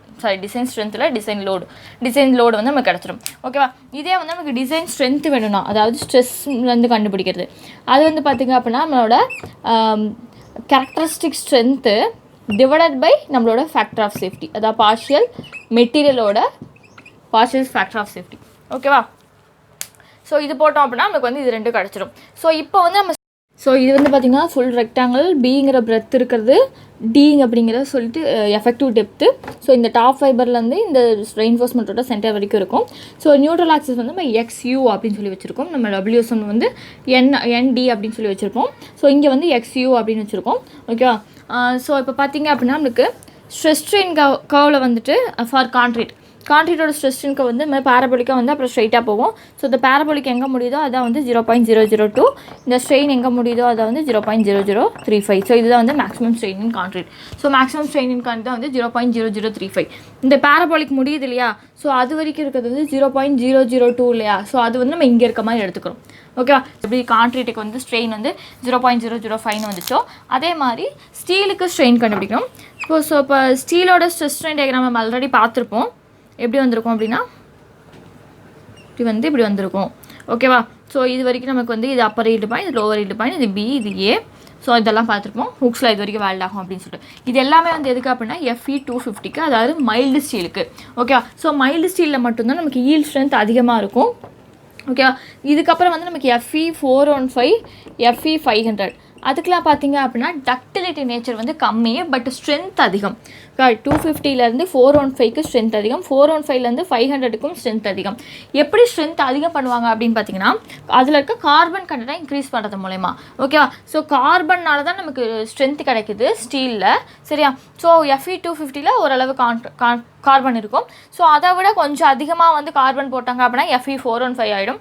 அதை விட இன்னும் கொஞ்சம் அதிகமாக போட்டாங்க அப்படின்னா FE 500 ஆகிடும். சரியா? நம்ம வந்து ஏன் இதெல்லாம் யூஸ் பண்ணக்கூடாது அப்படின்னா இந்த மாதிரி அதிகமாகறதுனால ஒரு டிஸ்அட்வான்டேஜ் இருக்குது. என்ன அப்படின்னு பார்த்தீங்கன்னா நமக்கு டக்டைல் நேச்சர் வந்து குறைஞ்சிரும்.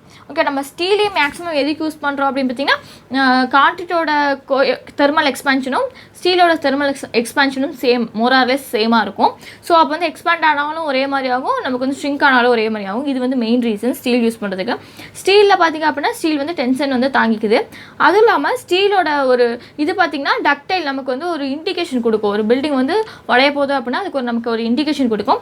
பட் அந்த இண்டிகேஷன் எப்படி வரும் அப்படின்னா அது டக்டைல் நேச்சராக இருக்கும் போது, அது வளைஞ்சு கொடுக்கும் போது தான் நம்மளால் வந்து கண்டுபிடிச்சிக்க முடியும். ஓகேவா? ஸோ அப்போ வந்து பார்த்திங்கன்னா இந்த 250லேருந்து 415 மாறும்போது வேறு ஸ்டீல் FE 250 போட்டால் ஒரு மாதிரி இருக்குது. FE 415 போட்டோம்னா அந்த வளையக்கூடிய தன்மை வந்து குறைஞ்சிடும். அது வந்து பிரிட்டில் நேச்சருக்கு போயிடும். லோடு அதிகமாக போச்சுன்னா உடையிற நேச்சருக்கு போயிடும். ஸோ வளையக்கூடிய தன்மை வந்து குறையிறனால தான் நம்ம வந்து மேக்ஸிமம் வந்து FE 500 வரைக்கும்லாம் யூஸ் பண்ணாமல் FE 415 நிறுத்திட்டோம். ஏன்னா கொஞ்சமாவது வளையிற தன்மை இருந்தால் தான் நம்மளால் எது இண்டிகேஷன் கண்டுபிடிக்க முடியும் அப்படின்னு சொல்லிட்டு. ஸோ இப்போ வந்து FE 415 FE 500க்குலாம் பார்த்தீங்கன்னா அதுக்கு வந்து ஸ்ட்ரெஸ் ஸ்ட்ரெயின் டயக்ராம் இதே மாதிரி இருக்காது. ஸ்ட்ரெஸ் ஸ்ட்ரெயின் டயக்ராம் எப்படி இருக்கும் அப்படின்னு பார்த்தீங்கன்னா நமக்கு நார்மலாக இப்படி போயிடும். ஓகேவா? ஸோ இந்த மாதிரி தான் இருக்கும். இதில் வந்து நமக்கு எங்கேயுமே வந்து ஈல்டு பாயிண்ட் இங்கே வந்து பார்த்திங்கன்னா அப்பர் ஈல்டு பாயிண்ட் வந்து நம்ம ஈல்டு ஸ்ட்ரெஸ்ஸாக எடுத்துப்போம். பட் இந்த இடத்துல வந்து ஈல்டு பாயிண்ட் எங்கேயுமே கண்டுபிடிக்க முடியாது. ஏன் அப்படின்னா பார்த்திங்கன்னா இது பாட்டி எங்கேயோ போது ஃபைனலாக போய் உடஞ்சிரும். ஸோ எங்கே ஈல்டுன்னு கண்டுபிடிக்க முடியாது. ஸோ அது கண்டுபிடிக்கிறதுக்காக பார்த்திங்கன்னா இது இருக்கு இல்லையா, இந்த லைன். ஸோ இந்த லைனுக்கு ஆஃப்செட் மாதிரி இங்கே ஒரு லைன் வரைய போகிறோம் 0.2%. ஓகேவா? ஸோ இது பார்த்திங்க அப்படின்னா நமக்கு இப்படி வந்திருக்கு, லைட்டாக இப்படி போயிருக்கு. ஸோ அப்போ வந்து பார்த்திங்கன்னா நமக்கு வந்து 0.2% வந்து கரெக்டாக வந்து ஆஃப்செட் மாதிரி வரைஞ்சிட்டு இது எடுத்துக்கிறோம்.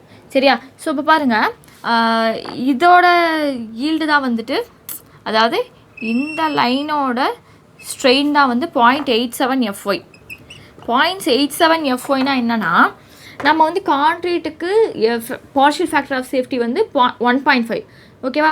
சேம் அதே மாதிரி ஸ்டீலுக்கு பார்ஷியல் சேஃப்டி ஃபேக்டர் வந்து 1.15. ஸோ அப்போ பார்த்திங்கன்னா ஈல்டு டோட்டல் ஸ்ட்ரெஸ் எவ்வளோ இருக்கோ அது டிவைடட் பை 1.15 போட்டிங்கன்னா 0.87 FY வரும். ஓகேவா? நம்ம கான்க்ரீட்டுக்கு வந்து பார்த்திங்கன்னா 0.67 FCKலேருந்து அதில் 1.5 டிவைட் பண்ணோம்னா 0.446 FCKன்னு வரும். அது வந்து அப்ராக்சிமேட்டாக 0.45 FCKன்னு வச்சுப்போம். அதுதான் வந்து கான்க்ரீட்டோட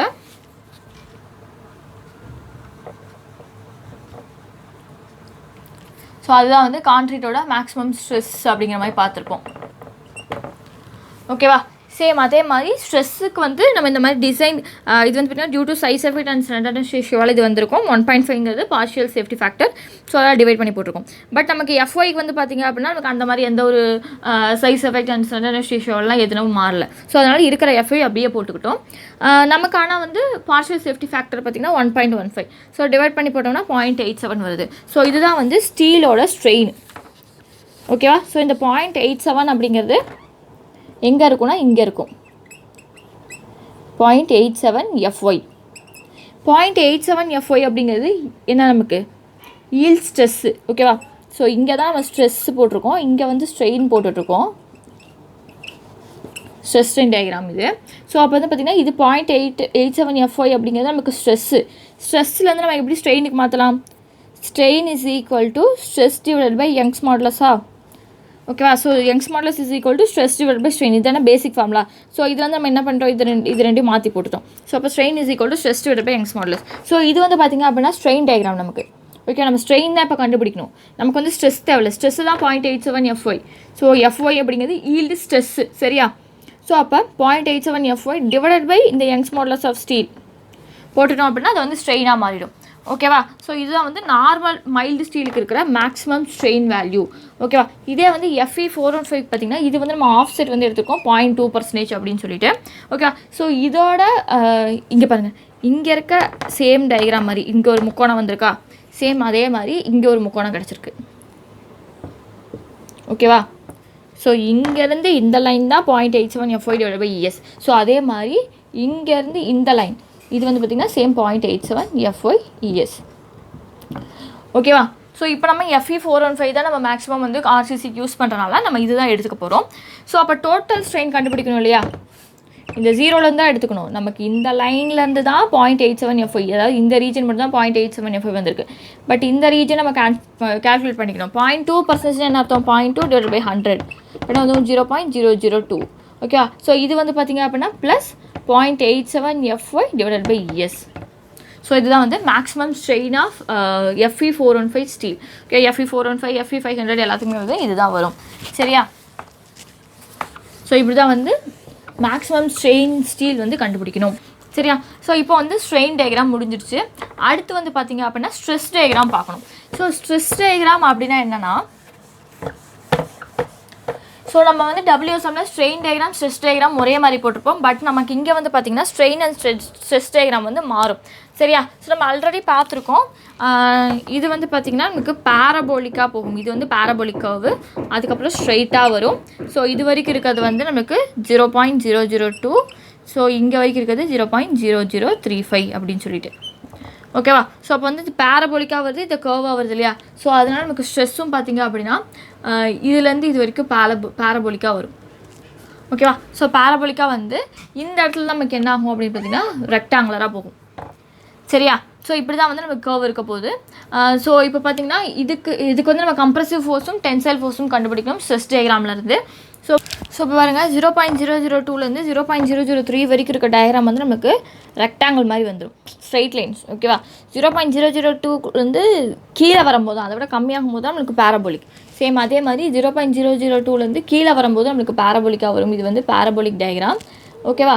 ஸோ அதுக்கு மேலே இருக்க 0.002லேருந்து 0.0035 வரைக்கும் இருக்கிறது வந்து ரெக்டாங்குலர் டயக்ராம். ஓகேவா? ஸோ இந்த மாதிரி நம்ம தனியாக பிரிச்சுக்கிறோம். ஏன் அப்படின்னா கம்ப்ரசிவ் ஃபோர்ஸ் வந்து அதோட சென்டர் ஆஃப் கிராவிட்டியில் தான் வந்து ஆக்ட் ஆகும். ஓகேவா? ஸோ பாருங்கள், கான்க்ரீட் வந்து இவ்வளோ ஃபுல்லாக இருக்குது, இது ஃபுல்லாக கான்க்ரீட்டு.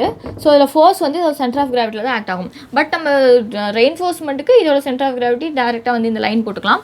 பட் நமக்கு இங்கே வந்து கான்க்ரீட்டோட இதில் வந்து சென்டர் ஆஃப் கிராவிட்டியில் தான் ஆக்ட் ஆகும். ஸோ அதை நம்ம கண்டுபிடிக்கணும். இது வந்து பார்த்திங்க அப்படின்னா ஒரு டிஃப்ரெண்ட்டான ஒரு ஷேப்பாக இருக்கும். ஒரு ஷேப்பாக இல்லாதனால நம்ம வந்து இது வந்து ரெக்டாங்குலர் நமக்கு தெரிஞ்சது.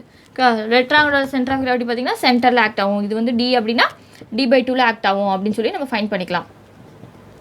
இது D/2, இது D/2ல ஆக்ட் ஆகும்னு சொல்லி ஃபைன் பண்ணிக்கலாம். ஓகேவா? ஸோ அதனால் வந்து இதை கண்டுபிடிக்கிறதுக்காக நம்ம ரெக்டாங்குலர் இருக்கும், கால்குலேஷன் ஈஸியாக இருக்கும், ஏரியா கண்டுபிடிக்கிறதுக்கலாம். ஸோ அதனால் வந்து நம்ம இந்த மாதிரி போட்டுக்கிறோம். ஸோ அப்போ பார்த்திங்கன்னா இது வந்து C அப்படிங்கிற ஃபோர்ஸ், அதாவது இது வந்து பார்த்திங்கன்னா C2, சரி இது வந்து C1 வச்சுப்போம், இது வந்து C2. ஸோ இங்கே ஒரு கம்ப்ரெசிவ் ஃபோர்ஸ், இங்கே ஒரு கம்ப்ரெசிவ் ஃபோர்ஸ். ஆக்ட் ஆகுது. ஸோ இதுக்கு சென்டர் ஆஃப் கிராவிட்டி இது, இதுக்கு சென்டர் ஆஃப் கிராவிட்டி இது, ரெண்டும் C1 C2 தனித்தனியாக கண்டுபிடிச்சி ரெண்டையும் நம்ம ஆட் பண்ணிட்டோம் அப்படின்னா டோட்டல் கம்ப்ரசிவ் ஃபோர்ஸ் வந்து கிடச்சிரும். சரியா? ஸோ இப்போ பார்த்தீங்கன்னா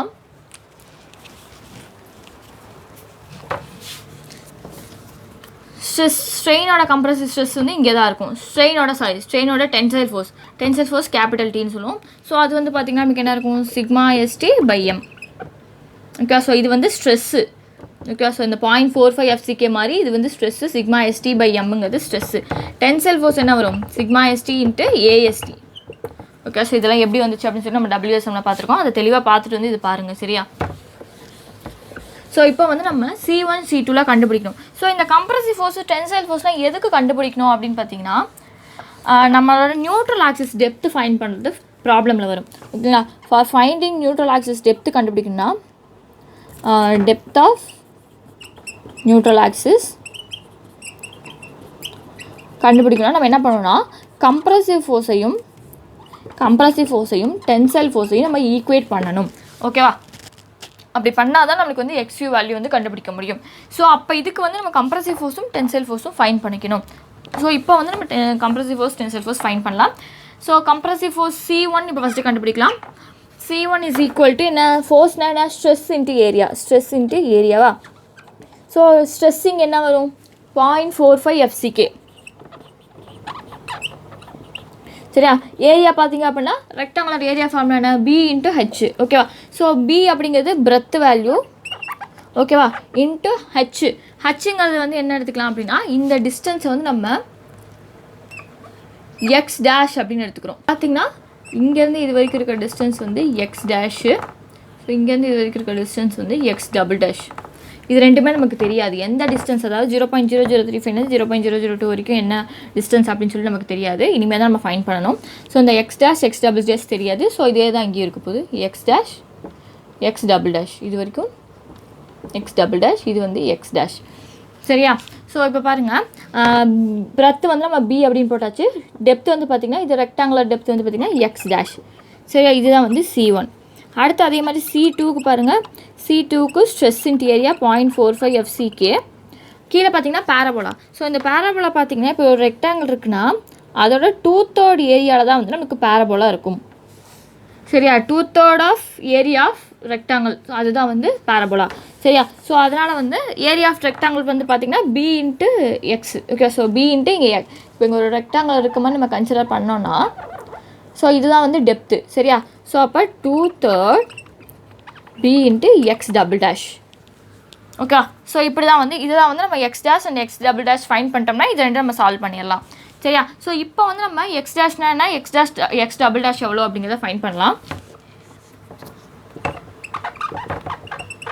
ஸோ இது எப்படி ஃபைன் பண்ணலாம்னா சிமிலர் ட்ரையாங்கிள் மெத்தட் போடலாம். ஸோ பாருங்கள் 0.0035க்கு டோட்டல் XUனா 0.0035க்கு XU அப்படின்னா 0.002க்கு எவ்வளோ, 002க்கு எவ்வளோ, அதான் வந்து X double dash. Okay, so இந்த X டபுள் டேஷ் தான் ஃபைன் பண்ணுவீங்க. பாருங்கள் இது பார்த்தீங்கன்னா 0.0035 இதுக்கு இருக்க டோட்டல் இது வந்து XU. ஓகேவா? அதுக்குள்ளே ஒரு சிமிலர் ட்ரையாங்கிள் மாதிரி எடுத்து இது வந்து 0.002 அதோட லென்த்து. ஸோ இப்போ 0.0035 வச்சுக்கிறப்ப இது டோட்டல் எடுத்துக்கிட்டோம். ஸோ இப்போ 0.00 வைக்கிறப்ப இதுலேருந்து இது வரைக்கும் எடுத்துக்கணும். ஓகே, ஸோ இதுலேருந்து இது வரைக்கும் தான் நமக்கு X double dash. Okay, so X double dash வச்சாச்சு. So X double dash divided by XU is equal to 0.002 divided by 0.0035 அப்படின்னு வரும். ஸோ அதை சால்வ் பண்ணிங்க அப்படின்னா நமக்கு ஸோ 2 டிவைட் பை 3/5 எடுத்துக்கலாமா, ரெண்டு பக்கமும் நம்ம வந்து 1000 மல்டிப்ளை பண்ணோம்னா மாறிடும். ஓகே, இது வந்து 2 டிவைட் பை 3/5 வரும். ஓகேவா? சாரி அப்படி வராது.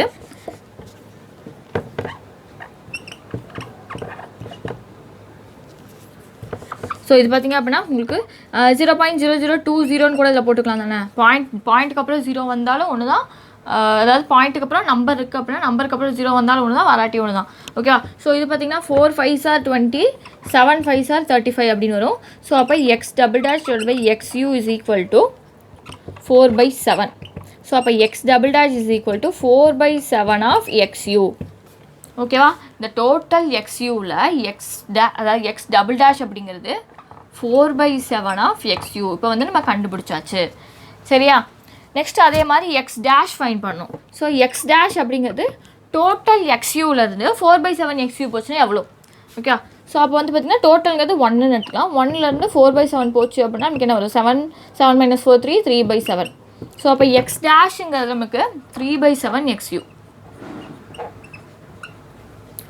புரியுதா? ஸோ இப்போ இந்த X dash X double dash தான் இப்போ நம்ம ஃபைன் பண்ணியிருக்கோம். சரியா? ஸோ எக்ஸ் டேஷுங்கிறது 3/7 எக்ஸ்யூ வரும், எக்ஸ் டபுள் டேஷுங்கிறது 4/7 எக்ஸ்யூன்னு வரும். ஸோ இப்போ வந்து இதில் சப்ஸ்டியூட் பண்ணுங்கள். 0.45 FCK B எக்ஸ் டேஷ்க்கு பதிலாக வந்து 3/7 XU. ஓகே. ஸோ இங்கே 0.45 FCK 2/3 B into 4/7 XU. Okay. So இப்படி சப்ஸ்டியூட் பண்ணிங்க அப்படின்னா உங்களுக்கு வந்து என்ன ஆகும்னா என்ன வரும்னா 0. இது வந்து 1928 சம்திங் வரும். FCK BXUன்னு வரும். அதாவது இந்த 3/7 இந்த 4/0.45லாம் வந்து நம்ம கேன்சல் பண்ணி சால்வ் பண்ணோன்னா ஸோ இதுக்கு வந்து 0.171 FCK BXUன்னு வரும். ஸோ இது வந்து கரெக்டானு சொல்லி பார்த்துக்கோங்க. ஸோ இப்போ வந்து நமக்கு C1 அண்ட் C2 ஃபைன் பண்ணியாச்சு. டோட்டல் கம்ப்ரசிவ் ஃபோர்ஸ்னா என்ன? C1 + C2. ஓகே. ஸோ இந்த C1 C2 ஆட் பண்ணணும். ஸோ ஆட் பண்ணோம் அப்படின்னா நமக்கு என்ன வரும்? ஸோ இப்போ C1 ஃபைன் பண்ணியாச்சு. C1 இது வந்து கேல்குலேட் பண்ணி பார்த்துக்கோங்க கரெக்டாக அப்படின்னு சொல்லிட்டு சம் வேல்யூ வரும். ஸோ அதை ரெண்டையும் ஆட் பண்ணிங்க அப்படின்னா உங்களுக்கு 0.364 FCK BXU அப்படின்னு சொல்லி வரும். ஸோ அது அப்ராக்சிமேட்டாக நம்ம வந்து 0.36 FCK BXU அப்படின்னு சொல்லி வச்சுக்கிறோம். ஓகே. ஸோ இப்போ வந்து டோட்டல் கம்ப்ரசிவ் ஃபோர்ஸ் வந்து பார்த்திங்கன்னா 0.36 FCK BXU. இந்த டோட்டல் கம்ப்ரசிவ் ஃபோர்ஸ் பார்த்திங்க அப்படின்னா நமக்கு வேறு இடத்துல தான் வந்து ரியாக்ட் ஆகும். அதாவது இந்த C1 C2 ரெண்டோட அடிஷன். ஓகேவா? ஸோ அது எந்த இடத்துல வேணால் இருக்கலாம் இல்லையா? இங்கே கூட இருக்கலாம். ஓகேவா? ஸோ இதான் வந்து capital C total final compressive force C1 C2ஓட அடிஷன். ஸோ இது வந்து தான் பார்த்திங்க அப்படின்னா நமக்கு டாப் ஃபைபர்லேருந்து 0.42 XU அதாவது 0.416 XU அப்படிங்கிற டிஸ்டன்ஸில் இருக்கும். சரியா? ஸோ இந்த இது வரைக்கும் இந்த டென்சைல் ஸ்ட்ரெயினர் வரைக்கும் இருக்கிறது தான் X dash X double dash. ஓகேவா? ஸோ இந்த C1 C2 அதோட சென்டர் ஆஃப் கிராவிட்டியில் ஆக்ட் ஆகுது. ஸோ அந்த C1 C2 இதோட அடிஷன்லாம் போட்டு ஃபைனல் சென்டர் ஆஃப் கிராவிட்டி போட்டோம் அப்படின்னா நமக்கு மேலே அந்த டாப் ஃபைபர்லேருந்து 0.42 XUவில் வந்து நம்மளோட டோட்டல் கம்ப்ரசிவ் ஃபோர்ஸ் C வந்து ரியாக்ட் ஆகும். ஓகே. ஸோ இப்போ வந்து நம்ம டோட்டல் கம்ப்ரசிவ் ஃபோர்ஸ் வந்து ஃபைன் பண்ணியாச்சு. இப்போ நம்ம டோட்டல் டென்சைல் ஸ்ட்ரெஸ் வந்து கண்டுபிடிக்கணும். Tensile force. ஸோ பார்த்திங்கன்னா டோட்டல் டென்சைல் என்ன? Sigma ST AST.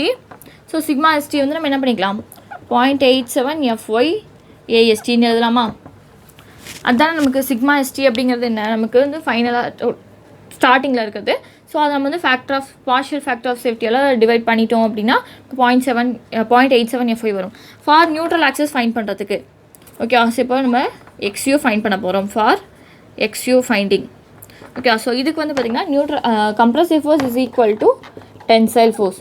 Compressive force எவ்வளோ கண்டுபிடிச்சோம்? 0.36 FCK BXU அப்படின்னு கண்டுபிடிச்சோம். டென்சைல் ஃபோர்ஸ் வந்து பார்த்திங்கன்னா 0.87 FY AST. ஸோ இப்போ நமக்கு XU தான் தேவை. சரியா? நம்ம நியூட்ரல் ஆக்சஸ் தான் ஃபைன் பண்ண போகிறோம். XU is equal to 0.87 FY AST divided by 0.36 FCK B. ஓகேவா?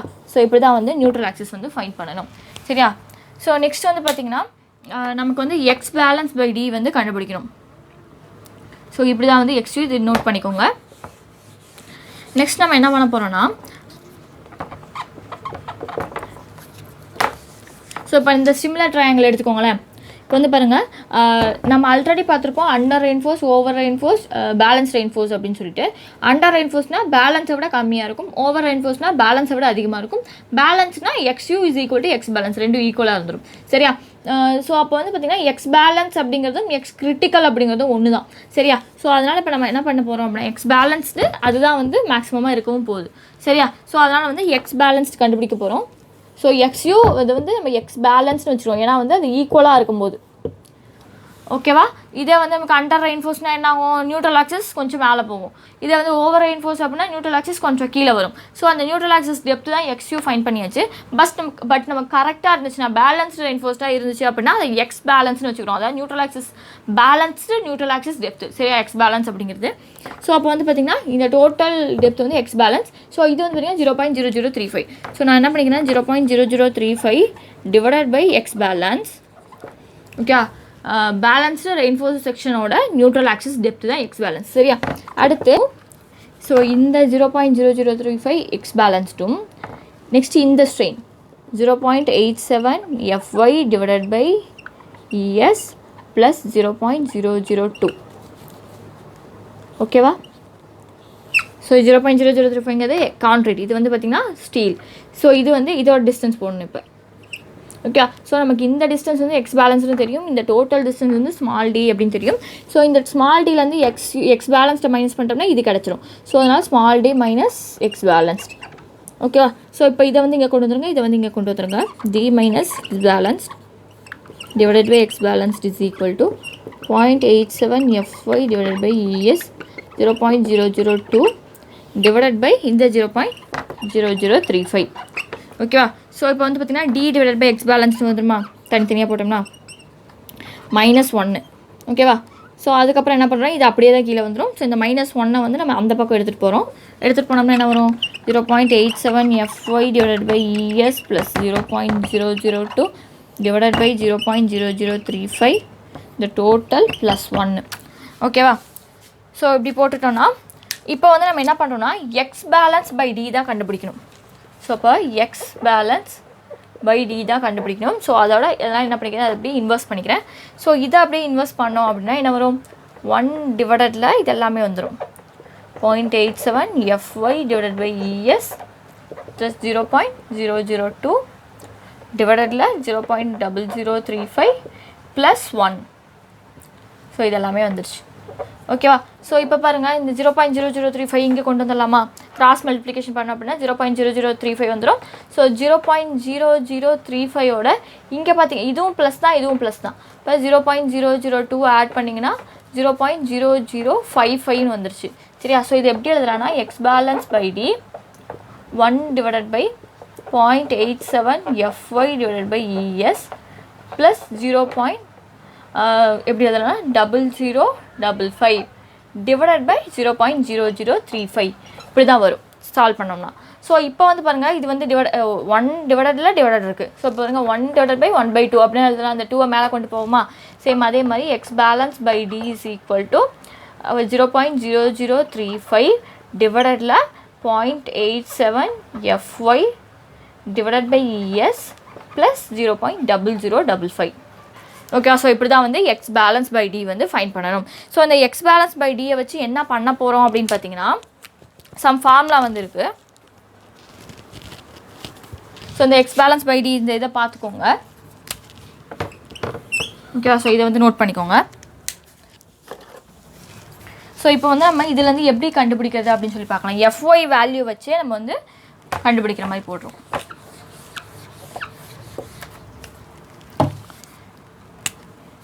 For FE 250.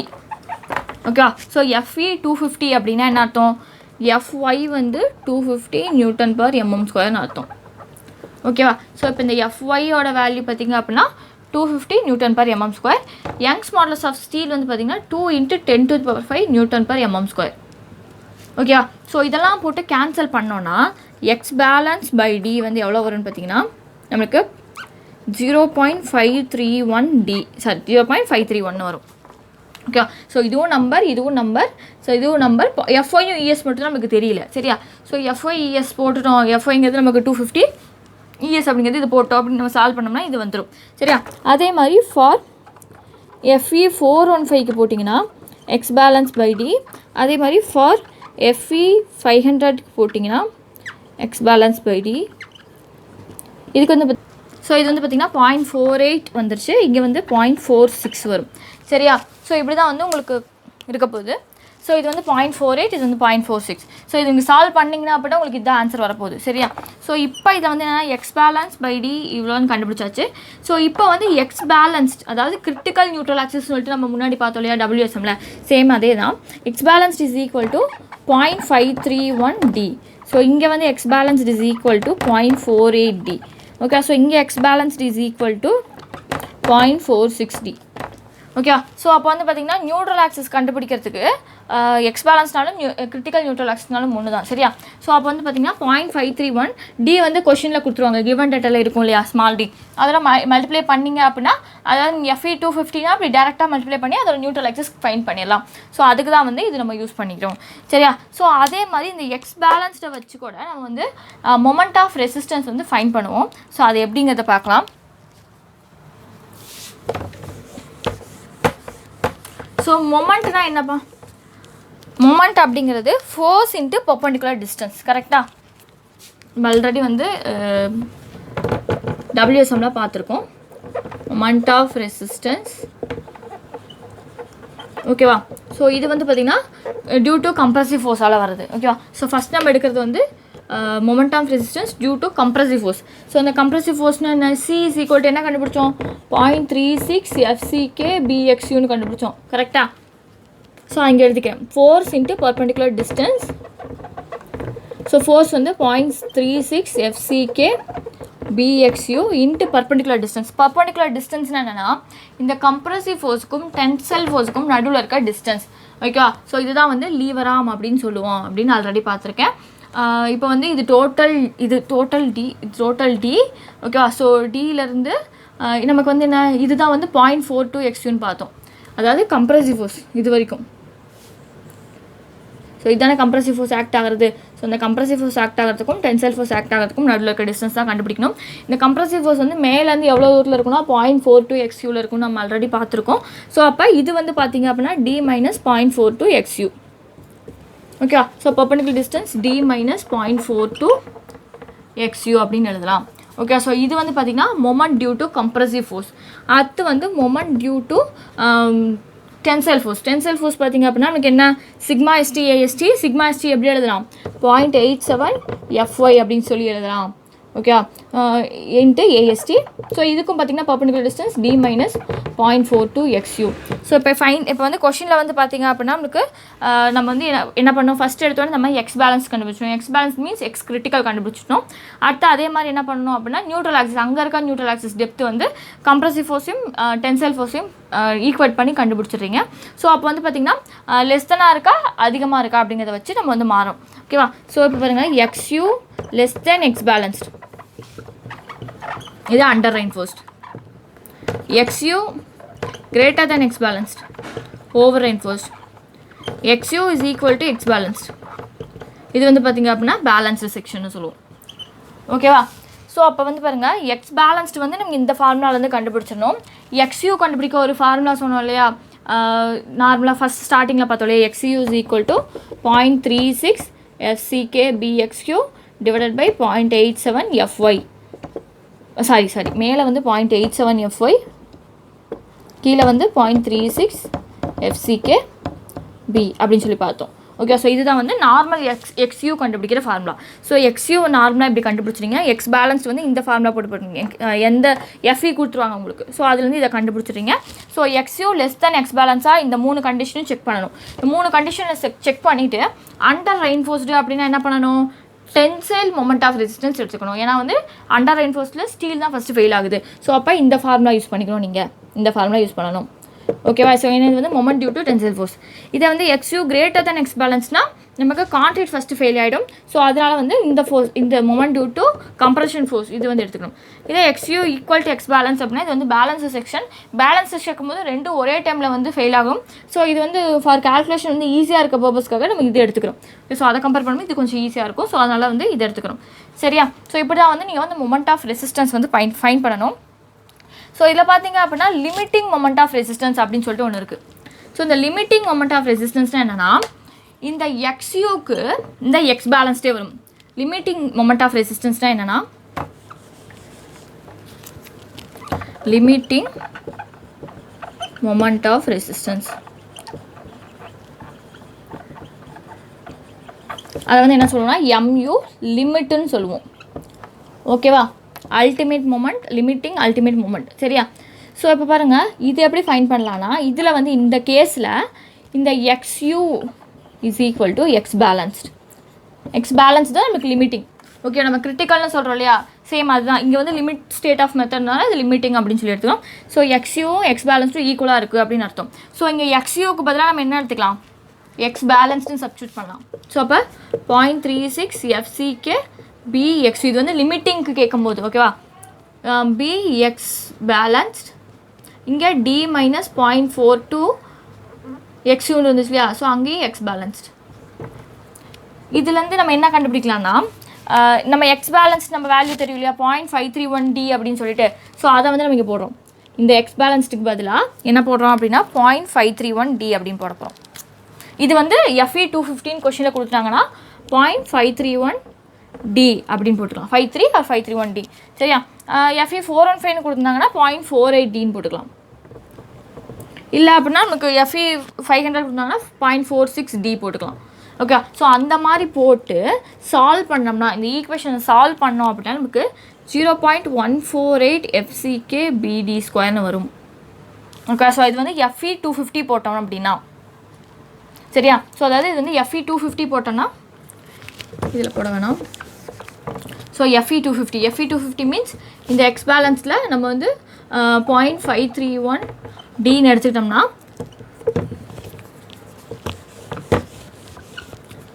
for FE 250 MU limit is equal to 0.148 FCK BD². Okay, limiting moment of resistance கொஷினில் கேட்டிருந்தாங்க அப்படின்னா நீங்கள் வந்து டேரெக்டாக வந்து 250 415 500 அப்படிங்கிறத பார்த்துட்டு இந்த டேரெக்ட் ஃபார்மில் போடலாம். இதே வந்து நமக்கு FE 415 கேட்டிருந்தாங்கன்னா MU limit formula 0.136 FCK BD². FCK வந்து கிவன் டேட்டாவில் இருக்கும், BD² நமக்கு வந்து அந்த கான்ட்ரிட்டோட பிரெத்து டெப்த்து. ஸோ நம்ம இதில் டேரெக்டாக போட்டு நீங்கள் கண்டுபிடிச்சலாம். FE 500 கொடுத்துருந்தாங்கன்னா MU லிமிட் 0.133 FCK BD². ஓகேவா? ஸோ இது வந்து MU லிமிட் கேட்டிருந்தாங்கன்னா வந்து போடுற ஃபார்முலாஸ். சரியா? ஸோ இப்படி தான் வந்து ப்ராப்ளம்ஸ் வந்து கேட்டாங்க அப்படின்னா சால்வ் பண்ணணும். ஸோ நமக்கு வந்து சால்வ் பண்ண வேண்டியதில் மெயின் பார்த்திங்கன்னா நியூட்ரல் ஆக்சிஸ் டெப்த்து கண்டுபிடிக்கணும், கம்ப்ரெஷன் ஃபோர்ஸ் டென்சைல் ஃபோர்ஸ் ரெண்டு கண்டுபிடிக்க சொல்லியிருந்தாங்கன்னா கண்டுபிடிச்சிக்கோங்க. கண்டுபிடிச்சிட்டு மொமெண்ட் ஆஃப் ரெசிஸ்டன்ஸாக final. Okay, so moment of resistance கண்டுபிடிச்சிக்கணும். ஸோ மொமெண்ட் ஆஃப் ரெசிஸ்டன்ஸ் கண்டுபிடிக்க தான் 3 கண்டிஷன் இருக்குது. ஸோ எந்த கண்டிஷன் வந்தால் அந்த மொமெண்ட் ஆஃப் ரெசிஸ்டன்ஸ் ஃபார்மில் போடணும். ஸோ எக்ஸ் பேலன்ஸ்டா, XU லிமிட்டா, சாரி எக்ஸ் பேலன்ஸ்டா இல்லை வந்து XU ரெண்டும் கண்டுபிடிச்சணும். எக்ஸ் பேலன்ஸ்டு இந்த ஃபார்மில், XUக்கு நான் முன்னாடி சொல்ல ஃபார்மில் ரெண்டையும் கம்பேர் பண்ணி நீங்கள் வந்து எந்த மொமெண்ட் ஆஃப் ரெசிஸ்டன்ஸ் அப்படின்னு சொல்லி போட்டு நம்ம போட்டுக்கலாம். ஓகேவா? ஸோ இந்த மொமெண்ட் ஆஃப் ரெசிஸ்டன்ஸ் நீங்கள் கண்டுபிடிச்சிட்டு இன்கேஸ் கொஷனில் வந்து லிமிட்டிங் மொமெண்ட் ஆஃப் ரெசிஸ்டன்ஸ் வந்து ஃபைன் பண்ணுங்க அப்படின்னு சொல்லி கேட்டு டேரெக்டாக கொஷனில் கொடுத்துருவாங்க. FE 250 415 500 டேரெக்ட் இந்த ஃபார்முலா போட்டு நீங்கள் மீதி FCK BD² கொஷின் கிவன் டேட்டில் இருக்கும். ஸோ அதில் வந்து சப்ஸ்டியூட் பண்ணி நம்ம வந்து சால்வ் பண்ணிக்கலாம். ஸோ இவ்வளோ தான் வந்து limit state of RCC design. ஓகேவா? ஸோ இதில் வந்து நம்ம limit state of collapse and limit state of serviceability ரெண்டுமே இருக்குது அப்படின்னு சொல்லி பார்த்துருக்கோம். ஸோ நம்ம working stress method, ultimate load method இதெல்லாம் கன்சிடர் பண்ணும்போது நமக்கு வந்து லிமிட் ஸ்டேட் மெத்தட் தான் ரொம்ப வந்து எக்கனாமிக்கலாகவும் இருக்கும், ரொம்ப சேஃப்டியாகவும் இருக்கும் டிசைன் பண்ணுறதுல. ஓகேவா? ஸோ அதுக்கு வந்து கொலாப்ஸ்லாம் சீக்கிரம் ஆகாது. சர்வீசபிலிட்டி பார்த்திங்கன்னா ஒர்க்கிங் ஸ்ட்ரெஸ்ஸுக்கு தான் சர்வீசபிலிட்டி அதிகம். பட் வந்து நமக்கு ஒரு சின்ன கிராக் விழுற, அங்கே ஒரு சின்ன கிராக் கூட இருக்காது அப்படிங்கிற மாதிரி டிசைன் பண்ணியிருப்பாங்க. பட் இங்கே வந்து நம்ம ஒரு சின்ன கிராக் ஆனாலும் பரவாயில்ல, அது ஒன்றும் பெரிய பிரச்சனை கிடையாது. ஒரு வீட்டில் வந்து சைடில் ஏதாவது ஒரு கிராக் ஆகிறதுனால ஒரு பில்டிங்கே உடஞ்சலாம் விழுந்துராது. ஸோ அதனால் வந்து கொஞ்சம் சர்வீசபிலிட்டி அதை கம்பேர் பண்ணும்போது, ஒர்க்கிங் ஸ்ட்ரெஸ் கம்பேர் பண்ணும்போது இதுக்கு சர்வீசபிலிட்டி கொஞ்சம் கம்மி. அதனால் வந்து பில்டிங் வந்து உடஞ்சிராது. சரியா? ஸோ இது எல்லாமே வந்து கரெக்டாக இருக்கிறது எதில் அப்படின்னு பார்த்தீங்கன்னா limit state of design methods தான். ஸோ இதோட நமக்கு வந்து இந்த டாபிக் வந்து முடிஞ்சுது. ஸோ நெக்ஸ்ட்டு பார்த்தீங்கன்னா உங்களுக்கு singly reinforced beam, limit state மெத்தட்லேயே வந்து சிங்கிளி ரெயின்ஃபோர்ஸ்டு பீமும் டபுளி ரெயின்ஃபோர்ஸ்டு பீமும் வந்து டிசைன் பண்ணுறது எப்படி அப்படிங்கிறது பார்ப்போம். சிங்கிளி ரெயின்ஃபோர்ஸ்டு பீம்னா ஒன்றும் இல்லை, நம்ம இப்போ பண்ணது தான். இதுதான் வந்து singly reinforced beam. Doubly reinforced beam அப்படின்னா என்னென்னா கீழேயும் வந்து ரெயின்ஃபோர்ஸ்மெண்ட் இருக்கும், மேலேயும் ரெயின்ஃபோர்ஸ்மெண்ட் இருக்கும். ஓகேவா? ஸோ அந்த மாதிரி நம்ம பார்க்க போகிறோம். ஸோ சிங்கிளி ரெயின்ஃபோர்ஸ்மெண்ட் பீம்னா இப்படி தான், ஒரு இடத்துல மட்டும், அதாவது ஒரு ஜோனில் மட்டும் ரெயின்ஃபோர்ஸ்மெண்ட் கொடுத்துருப்பாங்க. ஸோ நம்ம இப்போ பார்த்தா தான் வந்து சிங்கிளி ரெயின்ஃபோர்ஸ்டு பீம். ஓகேவா? ஸோ இதுக்கப்புறம் வந்து நம்ம டபுளி ரெயின்ஃபோர்ஸ்டு பீம் வந்து limit state of method of டிசைனில் வந்து எப்படி அப்படிங்கிறத பார்க்கலாம். ஸோ FE 415 MU லிமிட் வந்து இங்கே 0.138. நீங்கள் சால்வ் பண்ணிங்கன்னா இதாக வரும்போது இங்கே 0.148 138 133 ஓகேவா. ஸோ இது கரெக்டாக பார்த்துக்கோங்க.